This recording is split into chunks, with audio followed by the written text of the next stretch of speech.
जिसको प्रेत लगे हो, आरिका हो, दीक्षित स्त्री हो, पागल हो, पुत्रवती हो, लीप के आई हो, पोत के आई हो, पसीना झर रहा हो, लंगड़ी लूली कानी आदि आदि लक्षणों से युक्त हो जीव, तो मित्र माँ बच्चे को दूध पिला के आई हो, बच्चे को बिना दूध पिला पटक के आ जाए, ऐसी महिला आहार नहीं दे सकती।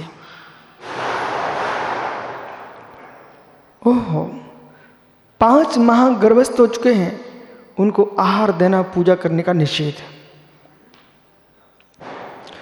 5 महीने हो चुके हैं, वे भगवान की पूजा अष्टद्रव्य से और मुर्जात को दान नहीं कर सकते। आइए, तो ये सारे विषय बनारसी पंडित जी को समझाना चाहिए। अशुद्धि में 2 दिन 3 दिन में दौड़ के भागने लग जाए, नहीं, 5 दिन तक छुप के रहो। 5 दिन की शुद्धि के बाद ही आप बाहर दिख सकते हो। बीमारी है तब भी आपको मर्यादा का पालन करना पड़ेगा, अन्यथा सुपर का अहित होता है। सुपर का अहित होता है अशुद्धि में, चाहे द्रव्य की शुद्धि हो, चाहे भाव की शुद्धि हो, चाहे वचनों की शुद्धि हो, अहितकारी है। सुपर से मतलब यह है स्व यानी स्वयं, पर यानी दूसरा। जैसे कि आपको मालूम है, वृद्ध माताएं आपको बताती थी, बेटा बहु बेटियों से अशुद्धि में पापड़ भी देख लोगे तो काले पड़ जाते हैं। सत्य है, जब बड़ी पापड़ खराब हो सकते हैं, तो मेरे मित्र अशुद्धि में आपको किसी उन्मत्त पुरुष ने देख लिया, वो तुम्हारा विकार खड़ा करके तुम शील भंग कर सकता है, और आपने किसी को देखा है उसकी बुद्धि भ्रष्ट हो जाएगी। सुपर का विघात है, धर्म का विघात है। परस्परग्रह जीवा नाम, इस सूत्र को बहुत अच्छे से प्रयोग करना चाहिए। इसलिए नग्न पुरुष आहार नहीं दे सकता। हमने एक दिन आपको बताया था, मैंने स्वयं की घटना आपको बताई थी। आचार्य सुमति सागर महाराज जी मेरे गांव में एक बार पधारे थे। पूरे घर में चौके थे, 30-35 साधु महात्मा जी एकदम महाराज ही महाराज घर में थे। इतना आनंद आ रहा था। मैं बहुत छोटा था। भाई ने बोला, अरे जैसे महाराज वैसे आप बेटा आ जाओ ऐसे ही। तो निर्वस्त्र मुझे महाराज सामने खड़ा कर दिया। अब मैं कोशिश कर रहा कि आचार्य महाराज हमसे ग्रास ले लें, लेकिन आचार्य महाराज ने अंजलि बंद कर ली, आचार्य सुमति सागर महाराज। फिर मैं आहार के बाद इतना कौन झेल पाता, मैं तो फूट फूट के रोने लग गया। वो मुझे पुनः महाराज के पास लेके गए। मैंने कहा, आपने हमसे आहार नहीं लिए? बोले, बेटे नंगा पुरुष आहार लेता है, देता नहीं है। नग्नत्व में आहार होता है। फिर मैंने ठान लिया, पहले दूंगा फिर लूंगा।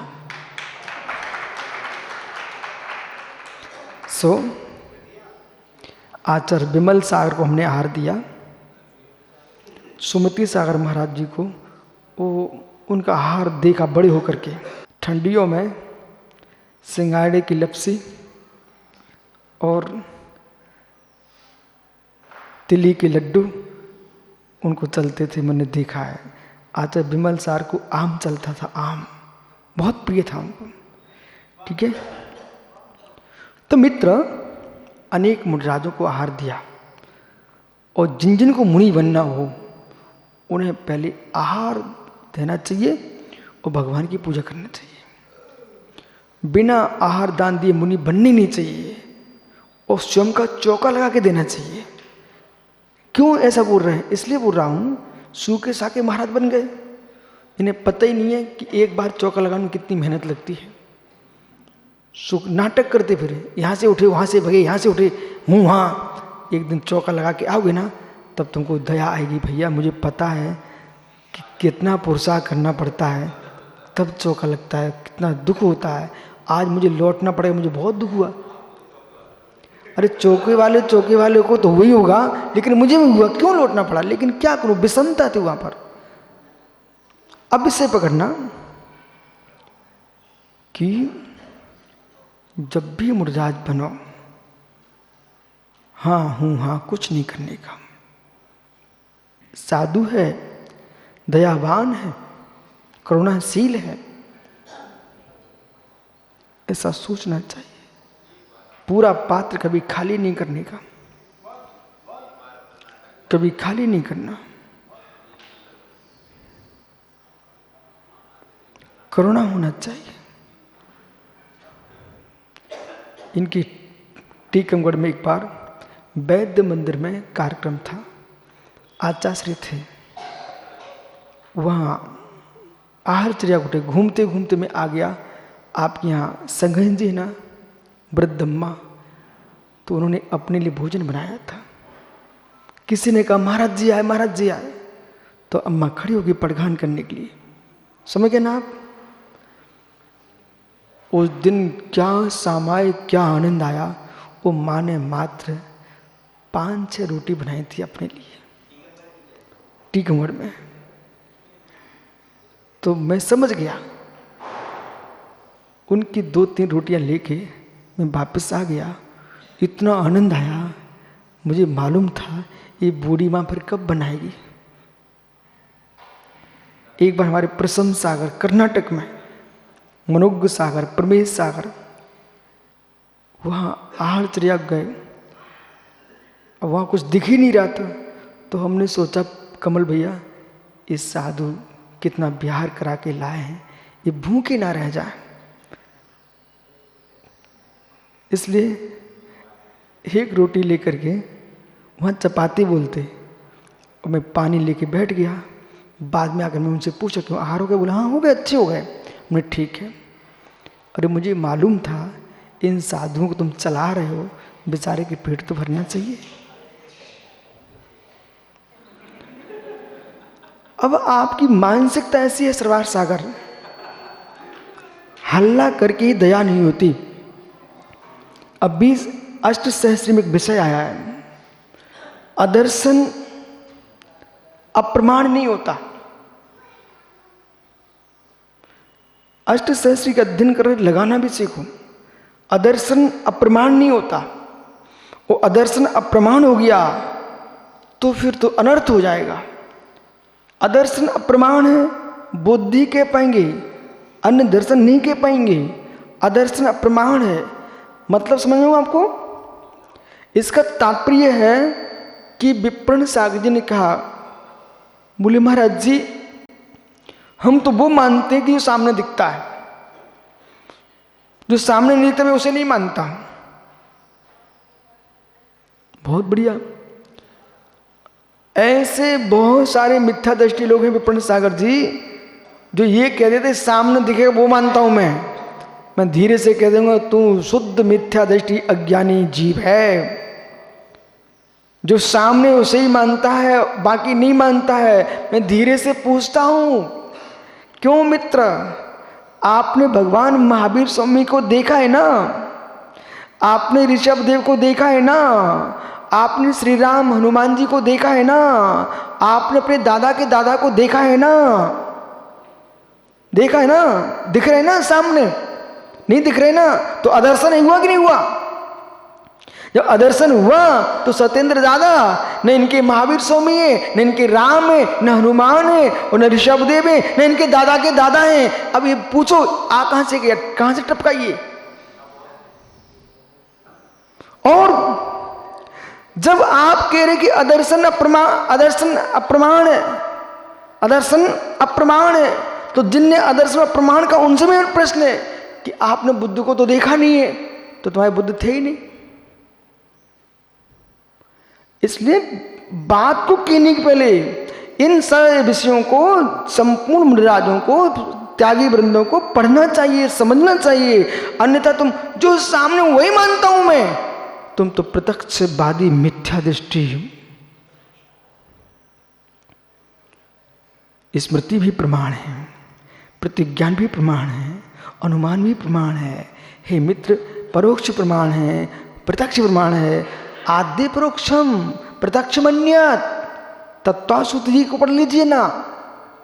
प्रत्यक्षमन्यत आद्य परोक्षम, ये किसके वेद हैं? तत्प्रमाणे। आप तत्व सूत्र को सामान्य ग्रंथ मत मानिए, महान ग्रंथ है। वो तो 10 दिन में आपको वाचना करके सुनाना पड़ता है, इसलिए मैंने एक दिन में एक अध्याय, अन्यथा एक एक अध्याय के लिए एक एक वर्ष चाहिए।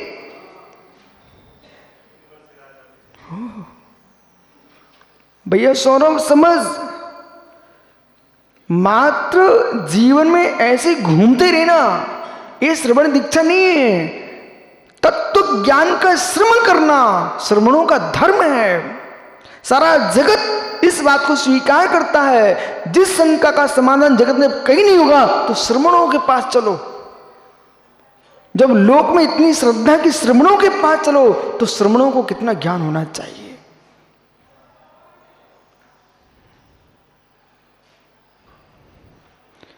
जब जब देश में विशेष बातें होती ना, तब श्रवणों का नाम आता है। कल आपके मोदी जी ने कितनी श्रवणों के बारे में चर्चा की है, ऐसा एक सज्जन हमको बता रहे थे। एक उत्तर प्रदेश में कितने जैन तीर्थंकरों की जन्म भूमियां हैं मालूम। अब वो विपिन सागर जी, आपको अपने पिता का बेटा नहीं मानना चाहिए, व्यवहार में हो। आपको अपने गुरु का शिष्य मात नहीं मानना चाहिए, व्यवहार में हो। आप जो व्यक्ति क्रिकेट टीम में आ जाता है, उसकी पहचान भारत होती है। जो सेना में भर्ती होता है, उसकी पहचान भारतीय सैनिक के नाम पर होती है। हे मित्रों, हे श्रवणों, तुम दीक्षित हो चुके हो, तुम्हारी पहचान जैन श्रवण परंपरा में आती है।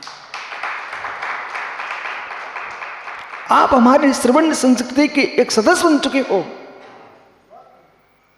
आपकी चर्या, आपका ज्ञान, आपकी वृत्ति जिस भूतल पर होगी, वहां श्रवण धर्म होगा।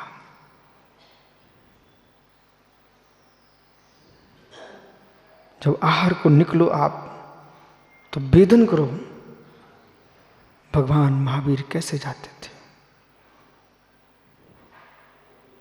कुंद कुंद भगवंत पुस्तन भूतपली दर्शन स्वामी, मांग नंदी भद्रभाव स्वामी।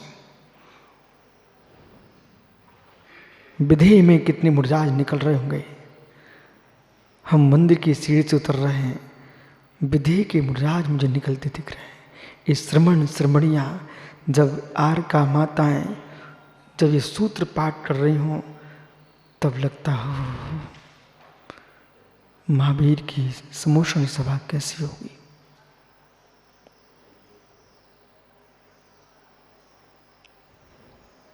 एक व्यक्ति सिनेमा हॉल में जाता तो वहां का वेदन करता है, घर भूल जाता है, तभी सिनेमा का आनंद आता है। वो घर की अनुभूति ले तो सिनेमा का आनंद ही नहीं आ सकता। बराबर जैसे सिनेमा हॉल में नागपुर भैया, जैसे सिनेमा हॉल में सब भूल जाते आप, मात्र वहां का ही देखते हो, ऐसे आप अपने इस मुद्रा का आनंद लूटो।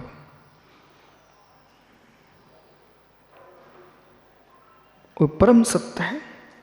श्रवण समुदाय जब एक साथ बैठता है, भी अनुभूतियां अपने आप आती हैं। घुमटिस की याद है? हाँ, इतनी मुरझात, इतनी आरकाएं, कितनी त्यागी, यतियों का सब मेला।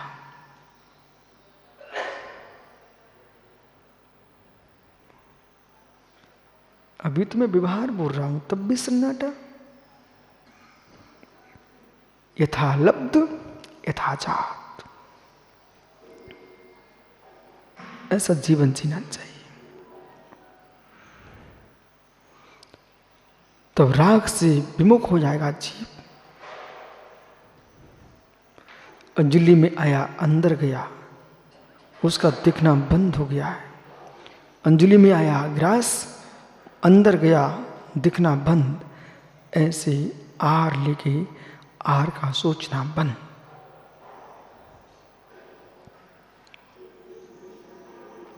क्यों? हम राग साधना नहीं कर रहे हैं, हम वीतराग साधना कर रहे हैं। जैसे चालक, रथ चालक, सारथी, कमल कालज रथ में चक्के में ओगन डालता है। वो ऐसे कपड़े की चिंदी चिंदी करके तेल में डुबो करके अंदर डाल देता है, और डालने के बाद वो अंदर क्या किट्टिमा हो रही, क्या काल में बढ़ रही, कुछ नहीं देखते। हमारी गाड़ी से रथ चल रहा है, चक्का चल रहा है, ऊपर रथ कितना सुंदर होता। ऐसे ही इसमें ओगन डालो, रथ में बैठो, चलो मोक्षपुरी की ओर चलते हैं। अब ओगन में क्या हो रहा है डॉक्टर साहब? ओगन तो काला कलूटा हो जाता है, आपको पता ही है। ऐसे ही इसमें डाला, आपको मालूम है उसका क्या होता है, सुबह पता चल ही जाता है क्या होता है। उस पर दृष्टिपात मत करो, हमारा रथ चलना चाहिए। पूछो पुरानी अम्मा से, कौन सी मती? सूरतनमती अम्मा से पूछो। धर्म सागर महाराज जी आहार लेते थे, तो यदि सेठी जी एक गिलास इतना सा लेके आ जाए ना, तो कहते जा अपने घर ले जा। वे कहते थे इतना लेके आ, तो इसी में सत्येंद्र भैया ने देख लिया, दादा ने बोले महाराज जी कह रहे इतना लेके आओ, कहाँ से लेके आओ, क्यों मंगा रहे? मालूम आचार्य महाराज क्या करते थे? बोले भर के ला। बे नहीं लेते थे, जब भर के आ गया ना, फिर कहते थे मेरे पास तो सब खड़े हो तुम, जितने महाराज ने सबको दे के आ।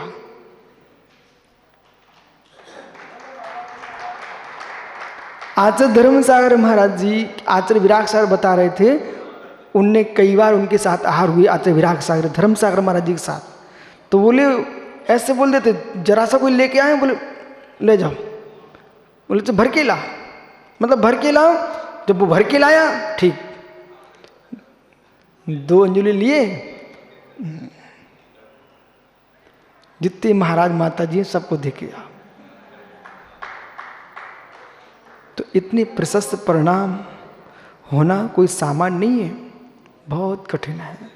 नहीं तो लोग ऐसे मिल जाएंगे, हाँ मैं पढ़गा था दूसरे को पढ़गान करने क्यों गए, ऐसे लोग मिल जाएंगे कि मैं आ गया तो दूसरे को लेने क्यों गए, अब मैं जाता हूँ। ऐसा नहीं,